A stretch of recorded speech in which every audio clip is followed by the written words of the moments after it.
Good morning everyone guys. Samahan niyo po kaming magtinda sa highway ng Banlicabuero, Laguna. Ngayon po, nag-start po kami ng 2 AM.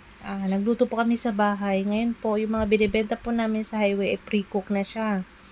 Ayan po, kasi madami pong bumibili doon. Kung doon namin lulutuin, aalis na yung mga customer. Ayan po, papunta na po kami sa highway. Madilim. 4 AM po kami maalis ng bahay. Sa highway na kami ng Banlicabuero, Laguna. Ako naman po nakabike. Ayan po, kalalaki pa lang po namin na aming rolling may bumili na. Hindi pa namin nadidisplay lahat ng papel. May bumibili na. Blessing po yan sa amin. Ayan po, piniprepare po namin yung mga papel. Ayan, ako naman po nasusukli. Ayan, dire-diretso na po yan. From 4 AM hanggang alas 6. Hindi na kami nakakaupo. Basta dire-diretso po kung ganyan. Siyempre, masaya kami kasi dire-diretso madaming bumibili. Mas mabilis maubos ang aming paninda. Nakakatuwa yung mga repeat customers, yung gano'n. Ako po pala si Rowena, dating ex-OFW ng Singapore. Ngayon po, mas pinili ko dito sa Pilipinas. Makipagsapalaran, magtinda ng pandesal sa empanada sa madaling araw. Konting kwento lang po, kami din po ang gumagawa niyan sa hapon. Kaming dalawa lang mag-asawa. Tsagaan lang po. Saka lakasan ng loob. Hindi mo susubukan, hindi mo malalaman. Ang failure, part yan ng negosyo. Nung nag-start po ako, ang dami kong feel. Ngayon po, nakuha ko ng tamang ingredients, tamang procedure, and tamang market area. Yan po, yan yung magandang na pwestohan ko. Malapit po siya sa sakayan sa babaan ng mga shuttle. Karamihan po na aming customer ay mga nagtatrabaho sa pabrika. Kaya kailangan mabilisan. Mahirap kung mag-isa ka lang. Kasi yung isa nagsusukli, sunod-sunod. Pag hindi mo na ibigay lahat, wala na, tatakbo na sila. Andun yung mga shuttle nila. Masaya din sa pakiramdam. Ibang-iba pa rin sa Pilipinas. Dito sa Pilipinas, diskarte lang talaga. Yung hindi ka mahiyain, lakasan ng loob. Yan, tulungan kami mag-asawa para sa ekonomiya ng Pilipinas. Para sa akin. Yan. Laki ng tinabanan ni Weng. Part yan. Yan, dire-diretso po yan. Wala pong upo-upo. Hanggang umaga yan. 4 AM to 6 AM. Ganyan po ang aming style. Then, ako po yung minsan naiiwan dyan si Mr. nag-deliver. Yan. Tulungan lang talaga. Continue. Ganyan lang po.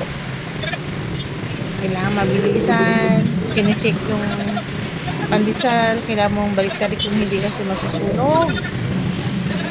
Toasted. Hindi na masarap yun. Matigas na yun. Karamihan po bumibili sa akin ang bestseller ko po ay empanada. Usually yun po yung lagi na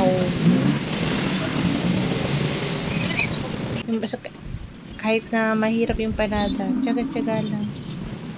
Kung may tiyaga, may nilaga, diba? Yan.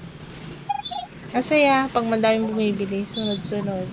Kahit pagod, laban lang.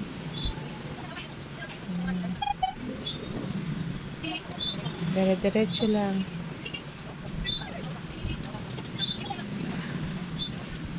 Pag maulan naman, minsan, okay din. Pero mostly pag umuulan, matumal. Kasi yung mga tao, nagmamadaling pumunta ng shuttle. Hindi na sila makabili ng mga pandesal ko at saka empanada.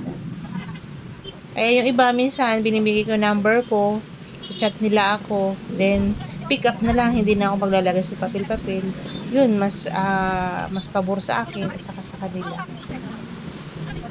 Lalo pag late na sila gumising, ganyan.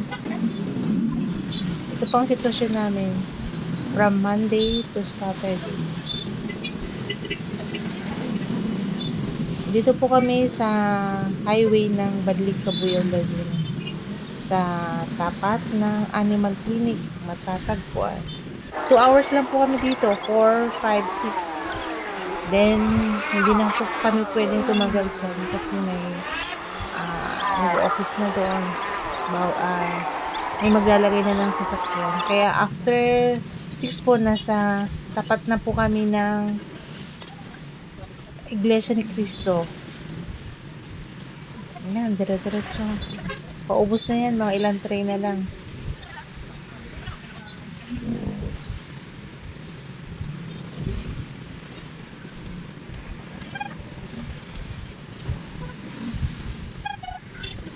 Ayan. Ang tinda po pala namin ay ube cheese pandesal. Yan din, isang bestseller ko din yan. Malunggay cheese pandesal, regular. Creamy chicken empanada at sa ham and cheese empanada.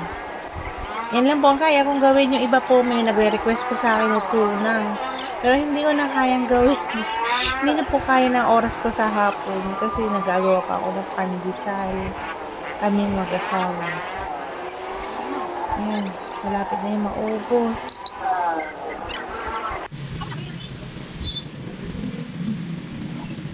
Karamihan po mga repeat customer po mga yan. Mga soup po yun. Ayan, dire-diretso lang. Malapit na yung maubos. Ayan, maliwanag na.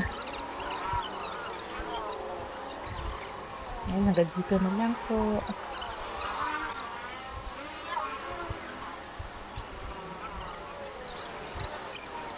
Eksaktong alas, sold out po ang aming pandesal sa empanada. Ubus na po ang kandoon. Ito mga to, yung mga reserve. Reserve po yan, bibigay ko sa Camellia. Oh, Monday! Okay guys, thanks for watching!